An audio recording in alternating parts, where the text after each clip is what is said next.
Hey everyone, welcome back to the channel. I'm here with another deep dive into the absolute wildest stories that hit Reddit this week. If you're new here, I read Reddit stories while I play Minecraft, and honestly, that's pretty much it. If you like this type of content, please subscribe as I'm trying to reach 100 subs before July ends. Anyway, with that said, here's our first story comes from the relationships subreddit. And honestly, I had to read this one 3 times to make sure I wasn't missing something. So I've been with my girlfriend Sarah for about 8 months now. Things have been pretty great overall, but there's this one thing that's been bothering me. And I don't know if I'm overreacting or if this is actually as weird as I think it is. Sarah has this habit of collecting my hair. Not like keeping a strand in a locket or something romantic like that.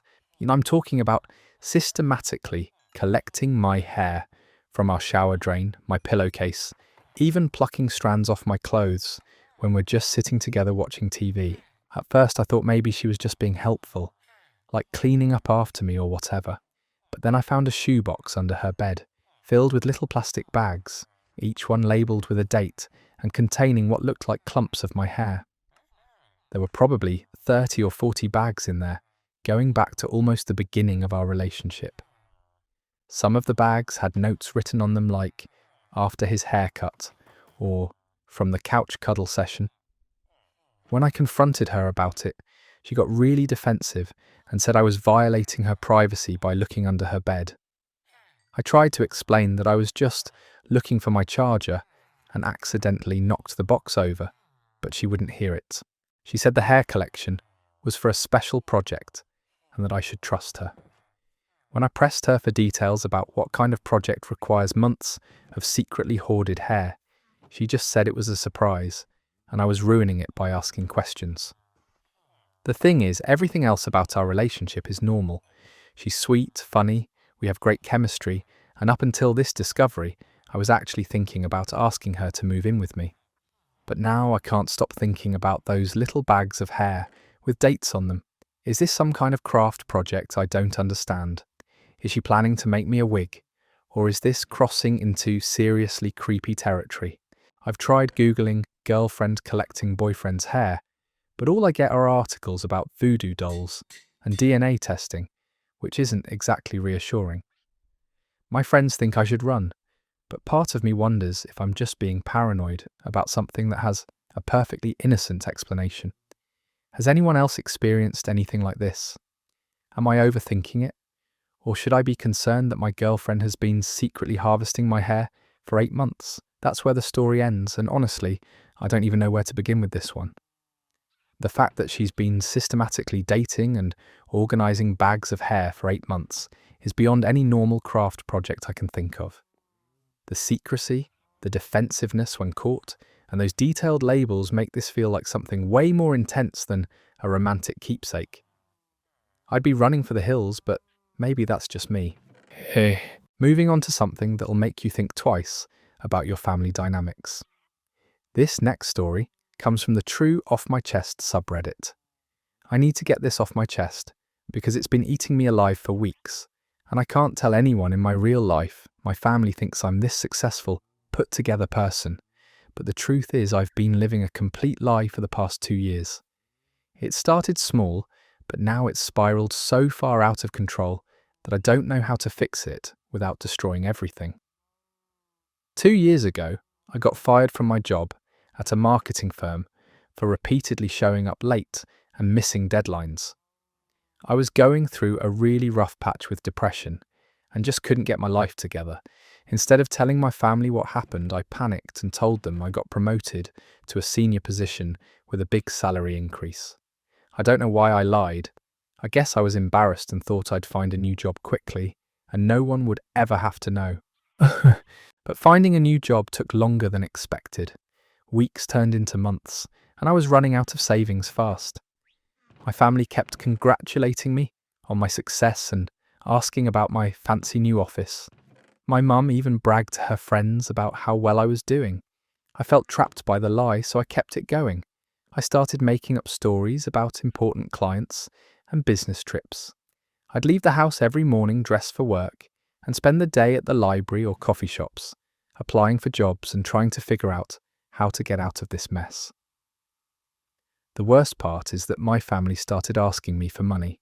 My brother needed help with his student loan payments, and my parents wanted to borrow money for home repairs. They figured since I was making so much more money, I could afford to help out. I couldn't say no without revealing the truth. So I started putting everything on credit cards. I helped my brother with 3 months of loan payments and gave my parents $4,000 for their kitchen renovation. Now I'm $30,000 in debt, still unemployed, and the lies keep getting bigger. Last month, my mum threw me a surprise party to celebrate my 2-year work anniversary and invited all our extended family. I had to sit there while everyone toasted my fake success and asked about my fake promotion opportunities. My uncle even asked if my company was hiring because he wanted to apply. I finally got a job offer last week, but it's an entry-level position, making barely half of what I claimed to be earning. If I take it, there's no way I can keep up the payments I've been making to my family or maintain the lifestyle they think I have. But if I don't take it, I'll lose my apartment and have to move back in with my parents, which would definitely expose everything. I've considered just disappearing and starting over somewhere else, but I can't abandon my family, even though I've already deceived them terribly. I've also thought about coming clean, but the thought of seeing the disappointment in their eyes and having to explain where all their money went makes me physically sick. My brother is counting on my help with his loans, and my parents already started their kitchen project. I know I'm a terrible person for letting it get this far. What started as one stupid lie to save face has turned into this massive web of deception that's destroying my finances and my mental health. I lie awake every night, wondering how much longer I can keep this up and what's going to happen when it all comes crashing down. I just needed to tell someone the truth, even if it's just strangers on the internet. And that's the end of that confession. This is what happens when one moment of embarrassment snowballs into years of elaborate deception. The financial hole they've dug is almost as deep as the emotional one, and at this point, coming clean might actually be less devastating than continuing the charade. Sometimes the truth hurts less than living the lie. Our next story takes us into workplace territory that's so bizarre it almost sounds fictional. This comes from the malicious compliance subreddit. I work as a data analyst for a mid-sized insurance company. My boss, who I'll call Janet, is one of those micromanagers who needs to control every aspect of everyone's work. She's been on my case for months about my inefficient work habits, even though I consistently meet all my deadlines and my work quality is solid. Last month, she decided that I needed to document every single thing I do during my workday in 15-minute increments. She handed me this elaborate tracking sheet and said I needed to fill it out every day and email it to her before I left the office. The sheet had columns for the time, the specific task, which client or project it related to, and a detailed description of what I accomplished. She said this would help her identify areas for improvement and make sure I was maximizing my productivity. At first, I tried to reason with her. I pointed out that the time I spent filling out the tracking sheet was time I couldn't spend on actual work, but she said documenting my work was now part of my job responsibilities. I asked if other people in the department had to do this, and she said my situation was unique and required special attention. So I started filling out the tracking sheet exactly as requested, but I decided to be extremely thorough in my documentation. If she wanted to know everything I did in 15-minute increments, I was going to tell her everything. The first day, my report included entries like 9:02 to 9:15, reviewed Janet's email about tracking sheet requirements, spent 3 minutes reading email, 2 minutes trying to understand why this is necessary, 4 minutes questioning my life choices, 6 minutes staring at the ceiling, wondering if this is what my college degree was for. I documented bathroom breaks. 10:30, 10:45, biological necessity break. Spent 2 minutes walking to restroom, 8 minutes handling personal business while questioning company policies, 3 minutes washing hands while practicing resignation speech in mirror, 2 minutes walking back to desk. I included detailed descriptions of interruptions. 2:15 to 2:30, attempted to work on Morrison account analysis, interrupted after 4 minutes by Janet asking about tracking sheet progress.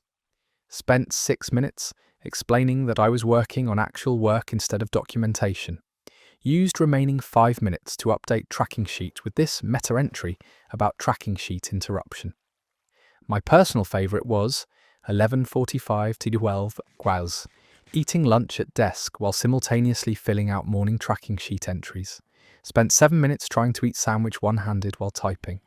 Spent 8 minutes cleaning keyboard after dropping sandwich filling on keys. Note, tracking sheet documentation is not compatible with efficient lunch consumption. After 3 days of these incredibly detailed reports, Janet called me into her office. She was holding a stack of my tracking sheets and looked frustrated. She said my reports were overly detailed and not what she was looking for.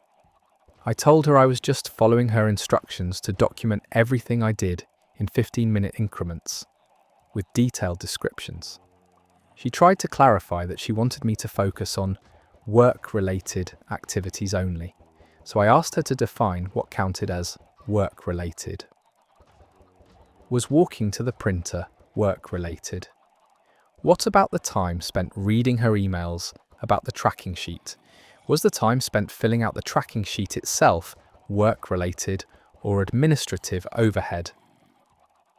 The more questions I asked, the more flustered she got. Finally, she said she was revising the tracking requirements and that I should just document major tasks and projects instead of every 15-minute increment. I asked if she wanted me to define what constituted a major task or if she would provide guidelines.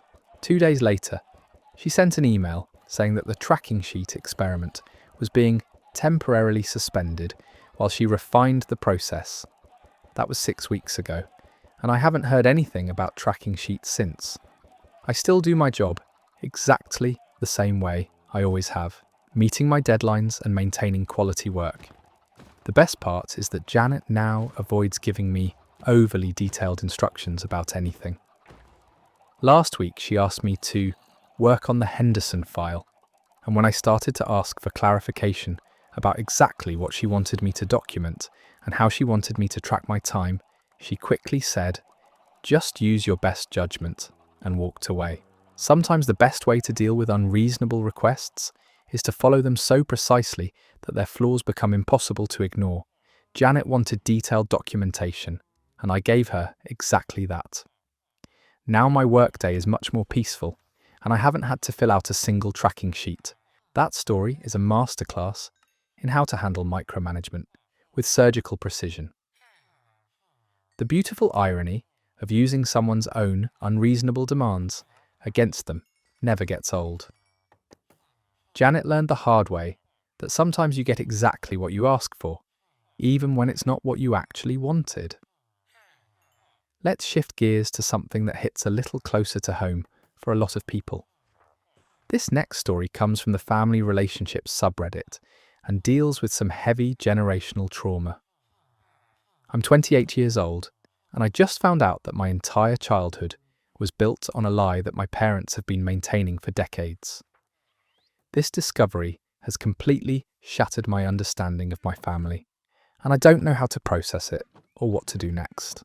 Growing up, my parents always told me that my father's brother, my uncle David, died in a car accident when I was 3 years old. They said it was too painful to talk about, which is why we never visited his grave or kept any pictures of him around the house. Whenever I asked questions about him, my mum would get emotional and my dad would change the subject. I learned to stop asking. Last month, I was helping my parents clean out their attic when I found a box of old photographs that had been shoved way back in a corner. Most of them were normal family photos, but there were several pictures of my dad with a man I didn't recognise. They looked close in age and had similar features, so I assumed it must be Uncle David.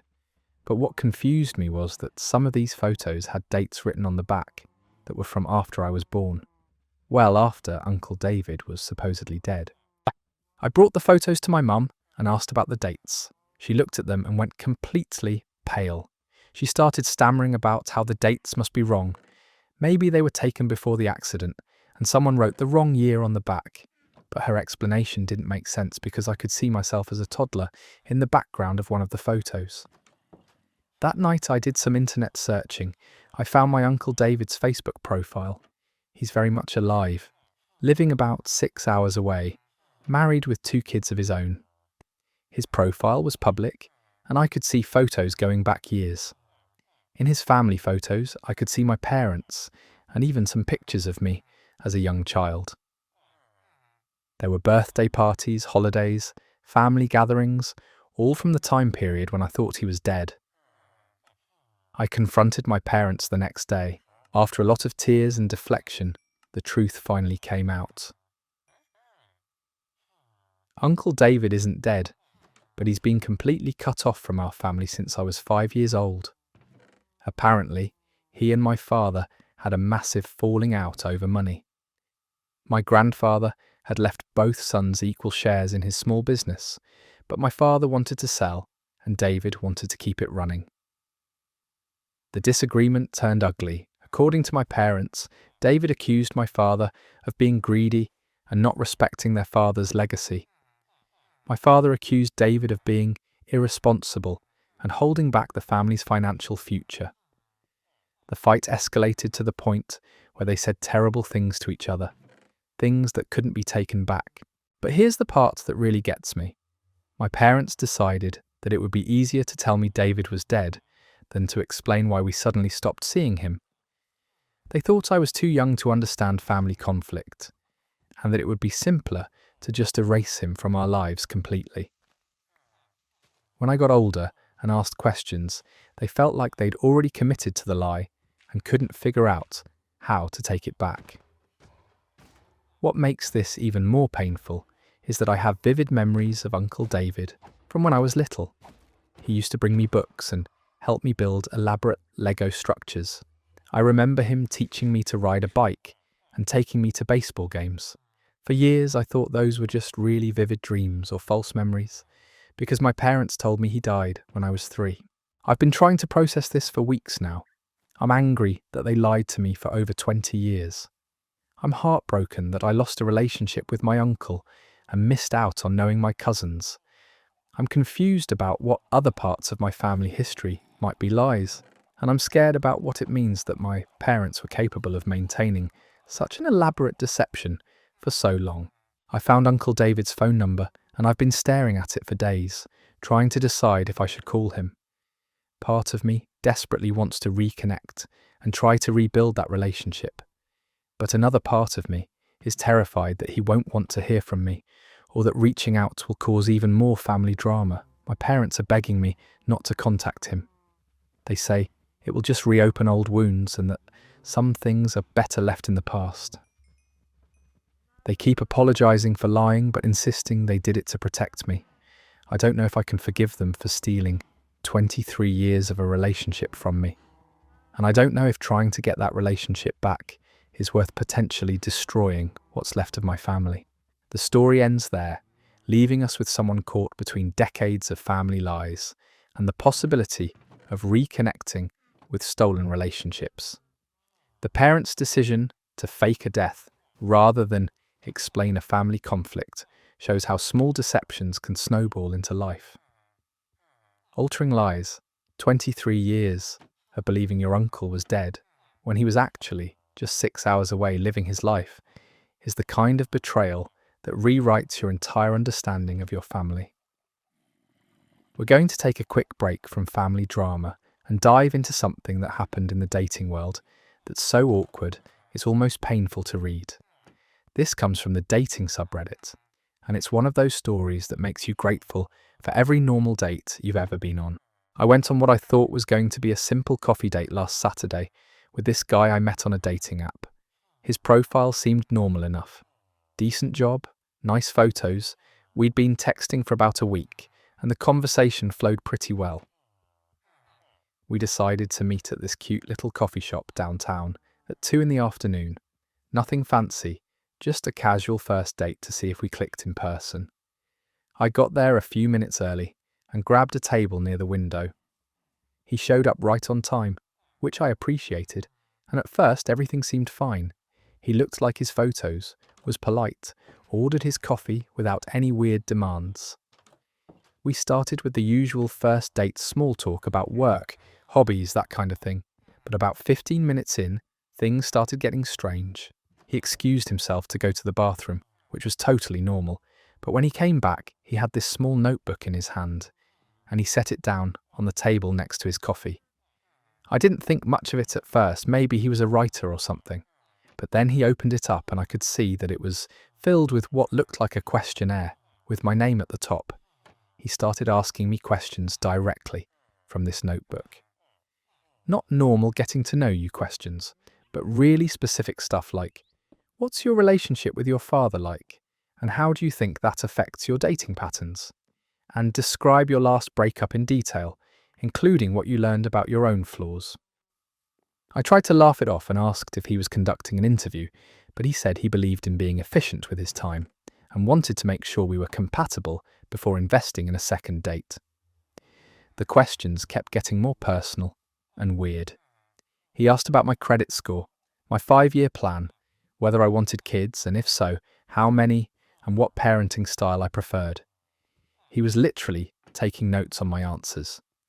When I said I wasn't comfortable with the formal questioning, he said he appreciated my honesty and wrote something down in the notebook. Then he pulled out his phone and started what I can only describe as a PowerPoint presentation about himself. He'd prepared slides with bullet points about his career goals, his workout routine, his family background, and his relationship philosophy. Twice. He was swiping through these slides while talking about his accomplishments and showing me graphs of his personal growth over the past 5 years. The presentation lasted about 20 minutes. During this time, other people in the coffee shop were definitely staring. I was so shocked by the whole thing that I just sat there listening because I couldn't figure out how to escape without being rude. When he finished, he asked if I had any questions about his presentation and whether I'd like to schedule a follow-up meeting to discuss next steps. I told him I needed to think about it and that I had somewhere else I needed to be. He seemed disappointed but said he understood that I needed time to process all the information he'd shared. He asked if I could email him my answers to the questions I hadn't finished answering, and he handed me a business card with his contact information.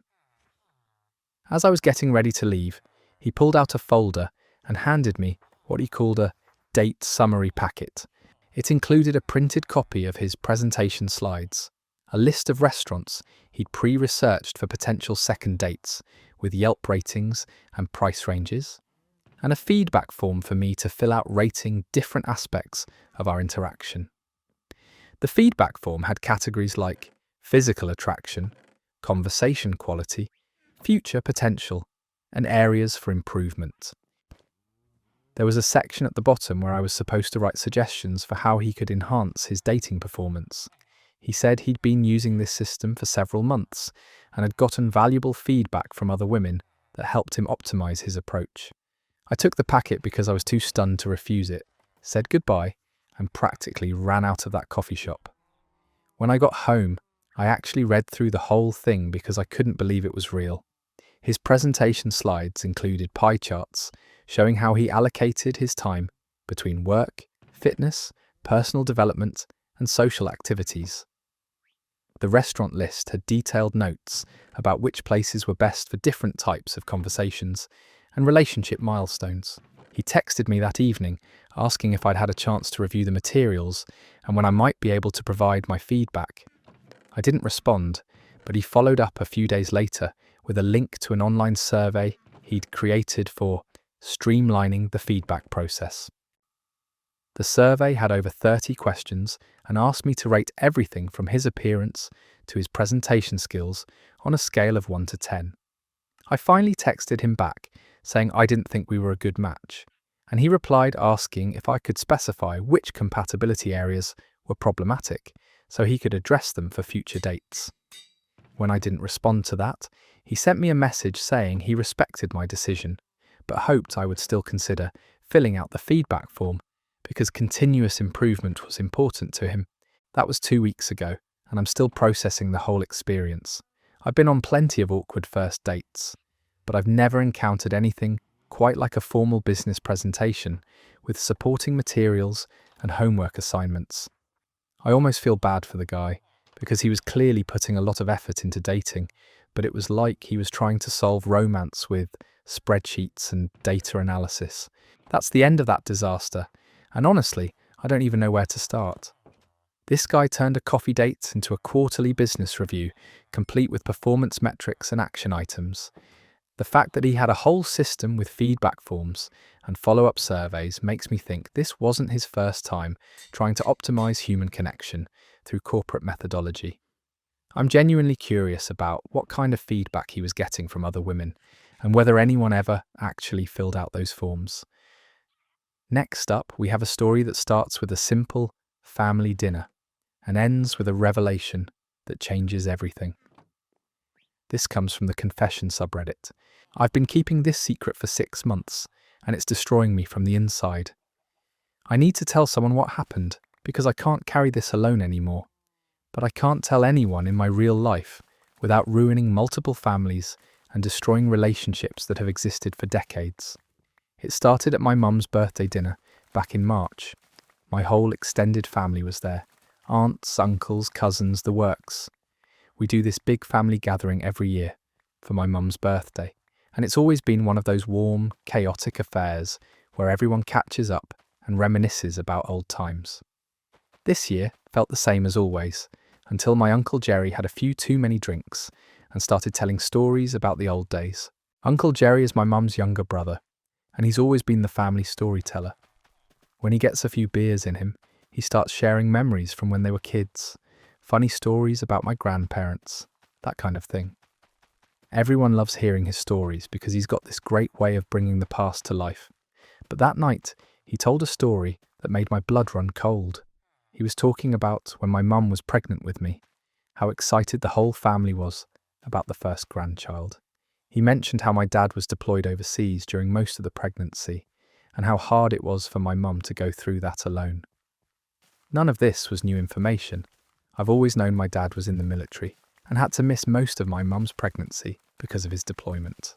But then Uncle Jerry said something that didn't make sense. He mentioned how my mum was so worried the baby would come early while Tom was still overseas. The problem is my dad's name isn't Tom. My dad's name is Michael. When I was born, he'd been back from deployment for 2 months. I thought maybe Uncle Jerry had just mixed up names or gotten confused because of the alcohol. But then he kept going with the story, talking about how relieved everyone was when Tom made it back just in time. He mentioned specific details about this Tom person, how he was tall with dark hair, how he worked construction, how he and my mum had dated all through high school. I tried to catch my mum's eye during this story, but she was staring down at her plate with this expression I'd never seen before. She looked terrified. When Uncle Jerry finished the story, there was this weird silence at the table before someone quickly changed the subject. But I couldn't stop thinking about what I'd heard. After dinner, I pulled my mum aside and asked her about Uncle Jerry's story. I tried to play it off casually, like I was just curious about family history. But the moment I mentioned the name Tom, she went completely white.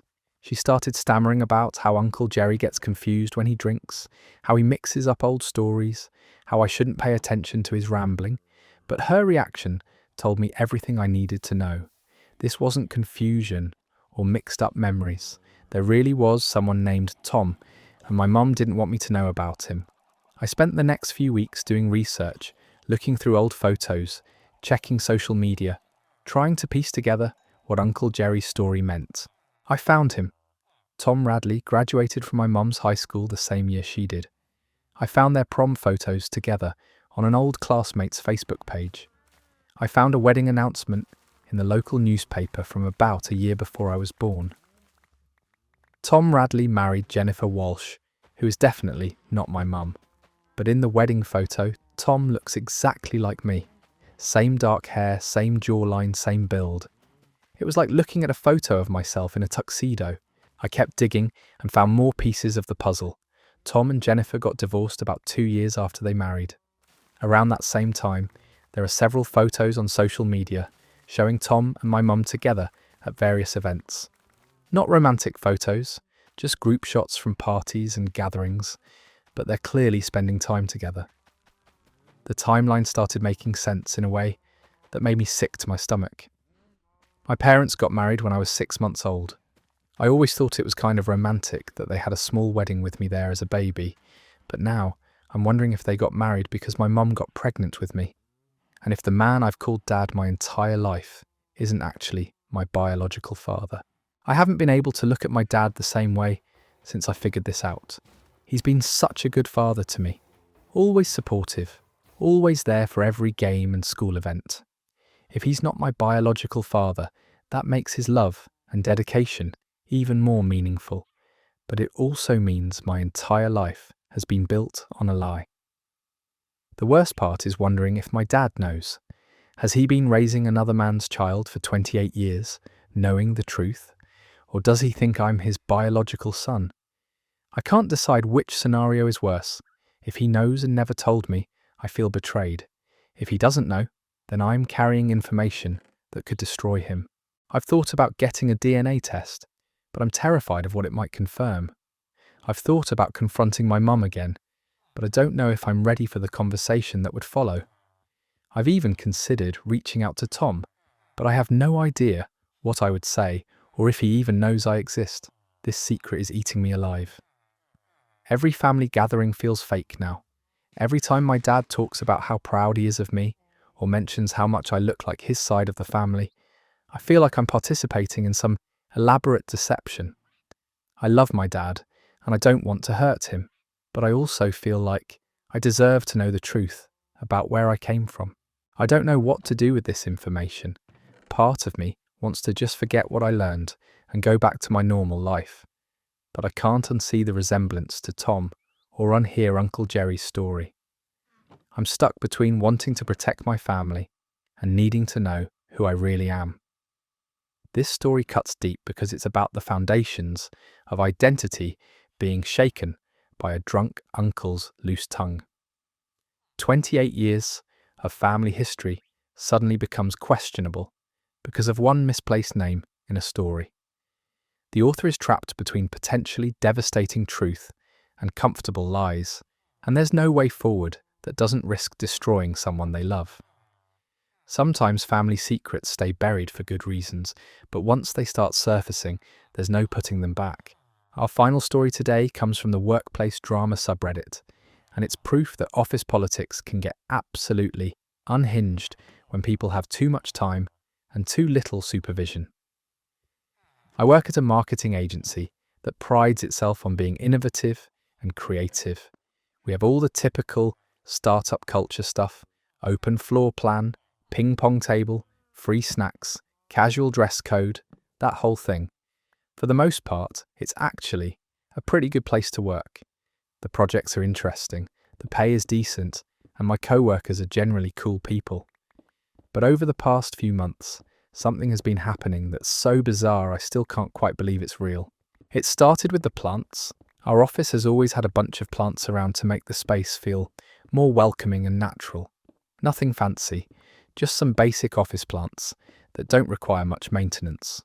About 4 months ago, people started noticing that the plants were looking unusually healthy and vibrant, like suspiciously healthy.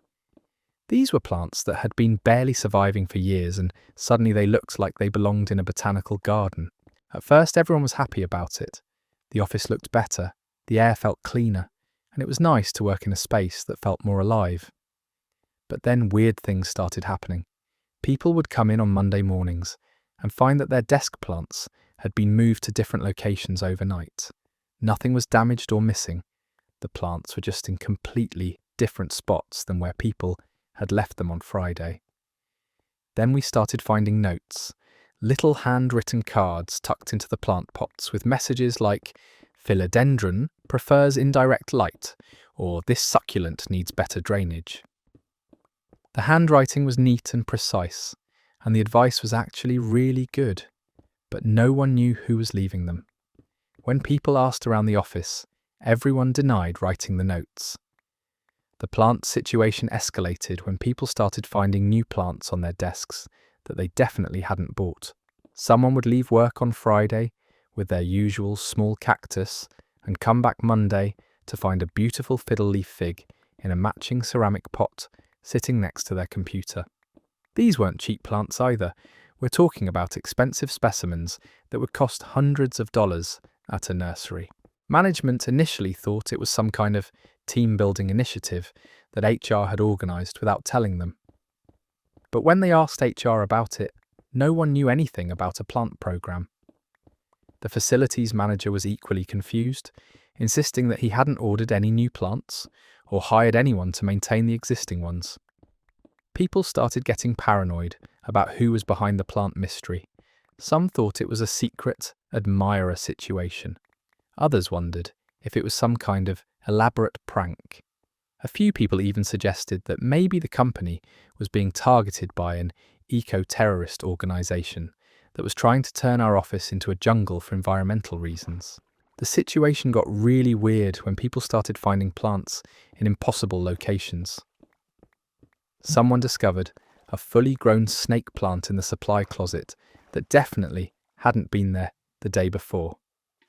Another person found a hanging planter in the bathroom that required professional installation. The plants kept appearing in places that would require after-hours access to the building and knowledge of where to find electrical outlets for grow lights. Security footage didn't help solve the mystery. The cameras would show empty areas one day and fully decorated plant displays the next, but somehow never captured anyone actually moving or installing anything. It was like the plants were materializing out of thin air during the night shift when the building was supposedly empty. Then last month, things took an even stranger turn. People started receiving personalized plant care schedules delivered to their email addresses. Detailed instructions about watering, fertilizing, pruning, and repotting, customized for the specific plants that had appeared at their workstations. The emails came from an address that looked like it belonged to our company, but IT couldn't trace where they were actually originating from. The plant care emails included information about each person's work schedule, desk location, and even personal preferences that no one had ever shared publicly.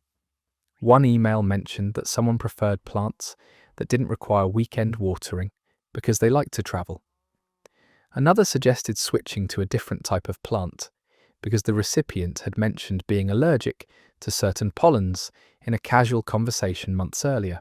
Everyone was starting to feel like they were being watched by some kind of plant-obsessed stalker who had way too much information about their personal lives and unlimited access to expensive botanical supplies. People began staying late to try to catch whoever was behind it, but the mysterious plant fairy seemed to know exactly when the office was empty. Last week we finally got our answer, and it's somehow even weirder than any of the theories we'd come up with.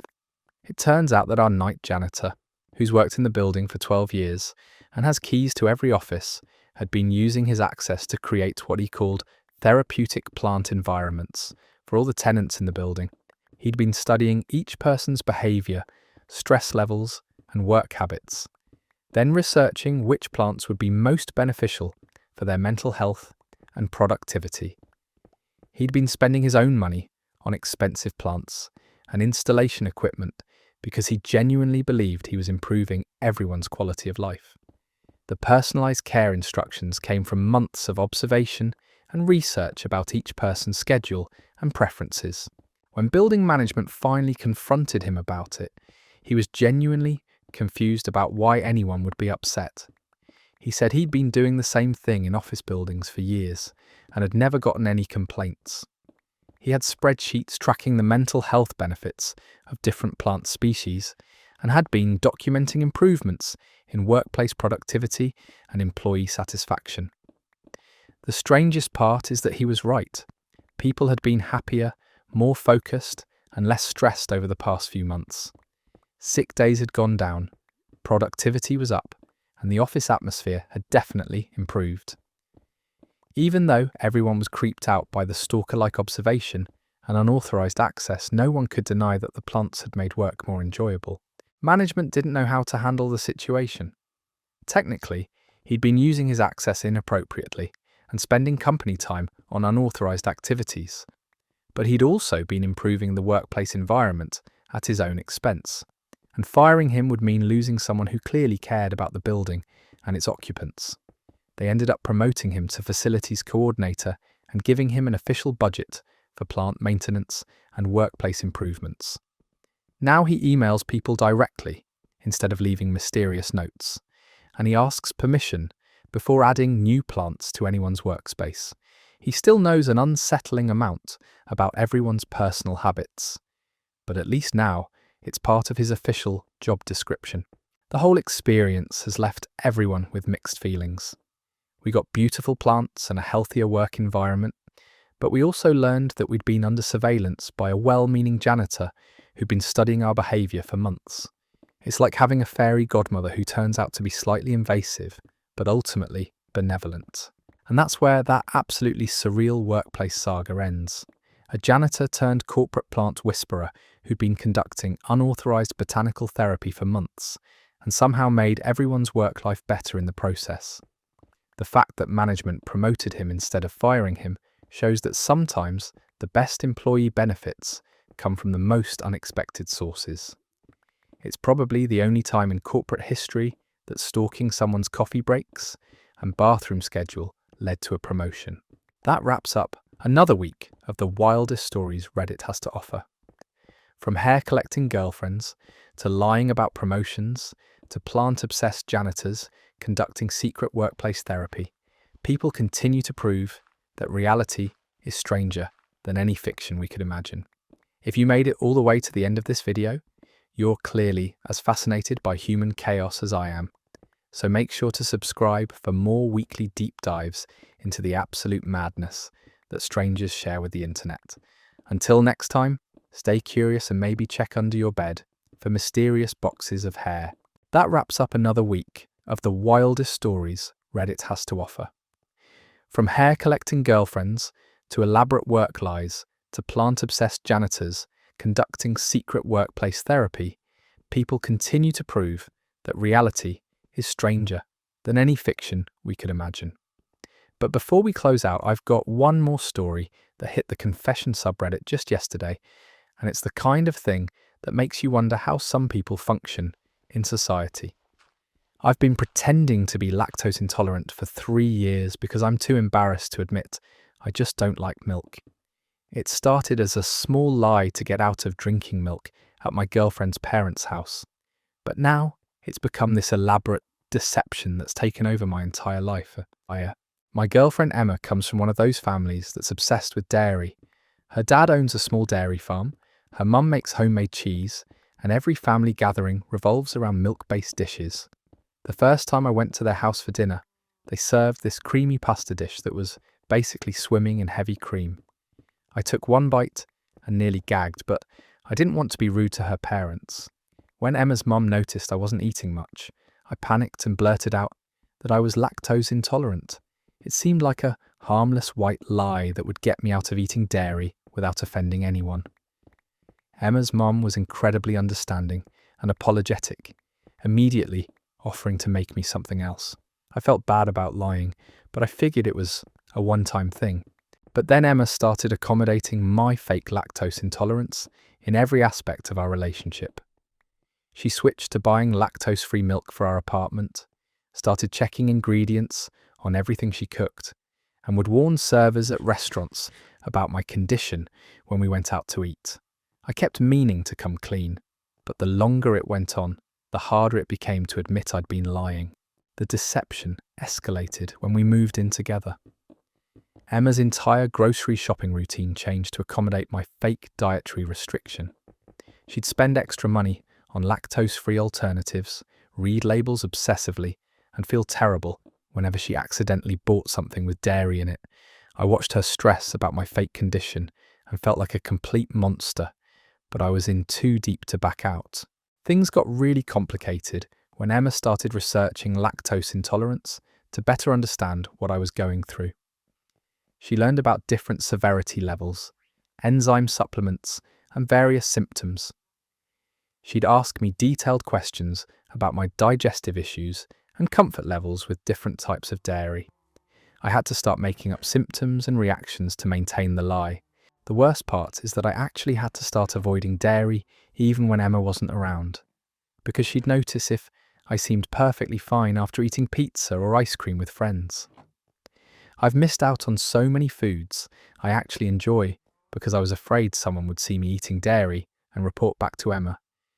I've turned down birthday cake at office parties and pretended to have stomach problems after accidentally eating something with milk in it. Last month, Emma surprised me by setting up an appointment with a gastroenterologist to help manage my lactose intolerance better. She was so proud of herself for being proactive about my health, and I had to sit through an hour-long consultation where I lied to a medical professional about fake symptoms.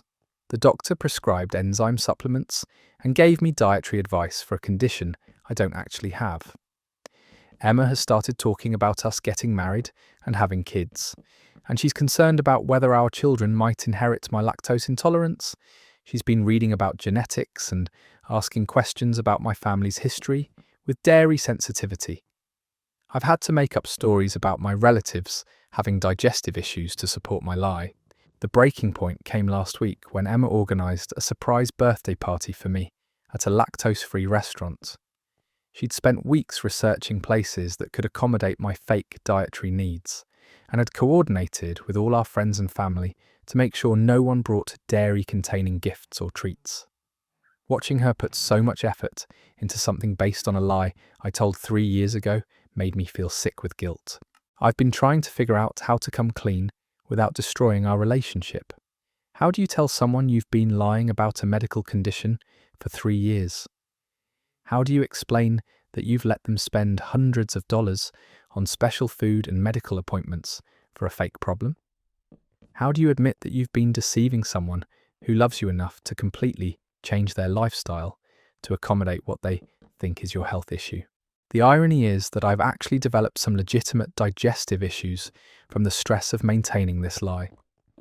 All the anxiety about keeping my story straight has given me real stomach problems. So now I'm having genuine health issues caused by pretending to have fake health issues. I'm considering just living with this lie forever because the alternative seems like it would hurt Emma more than continuing the deception. I know I'm a terrible person for letting it get this far. What started as a moment of social awkwardness has turned into this massive web of medical fraud that's affecting every aspect of our relationship. I just wanted to avoid drinking a glass of milk, and now I'm lying to doctors and missing out on foods I love because I was too cowardly to admit I'm a picky eater. And that's the end of that confession. 3 years of elaborate medical deception because this person couldn't just say, I don't really like dairy. The fact that they've now given themselves real stomach problems from the stress of maintaining fake stomach problems is peak ironic justice.